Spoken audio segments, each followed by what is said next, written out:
Welcome to Tokyosaurus. Today we have another Japanese character origin video, which will go into depth to see where their design inspiration comes from, as well as to give you a better background of what the original character is all about. So today, we'll be talking about Rubeus J from Yokai Watch 2. Rubeus J is a boss yokai, and when befriended in Yokai Watch 3, is a fire attributed rank A rare yokai of the Charming tribe. Rubeus J is a huge cat yokai who looks like a macho jibanyan, although the difference is quite clear in that he's more of a humanoid form and also being the most jacked yokai of all.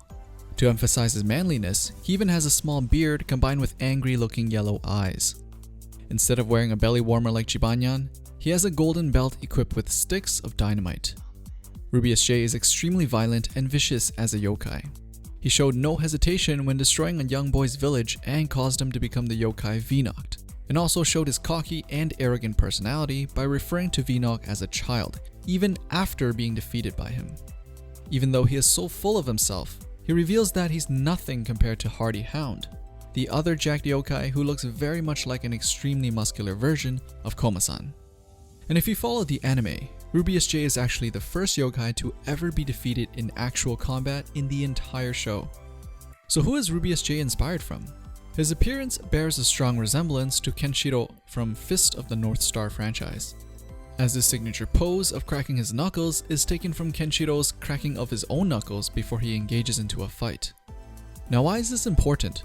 Because Fist of the North Star was the origin to many of the shonen elements and cliches we see in anime and manga today. The original Fist of the North Star was first published in 1983, and the anime started a year later. The story begins with Kenshiro, who is the successor to an ancient assassination art of Hokuto Shinken, which give him the ability to attack the human's body's secret vital points, similar to acupunctural points.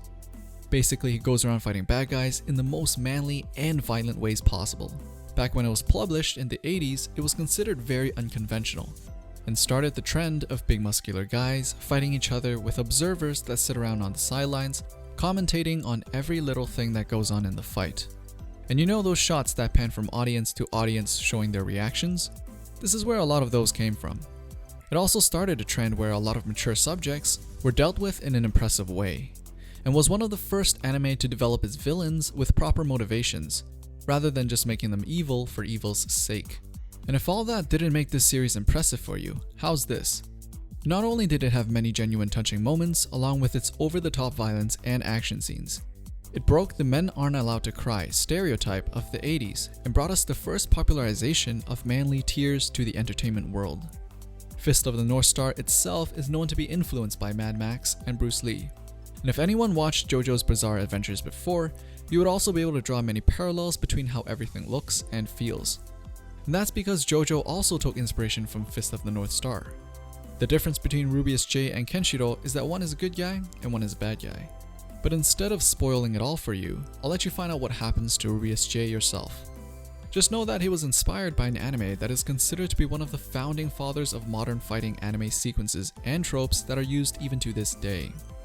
So, what did you think of Rubeus J's inspiration? As usual, let me know in the comments below. Follow Tokyosaurus on Twitter and Facebook for updates on our newest videos and Japan-related tweets. Like the video if you want more like this, and subscribe so you can get the latest videos right in your inbox. Thanks for watching, and I'll see you guys in the next one.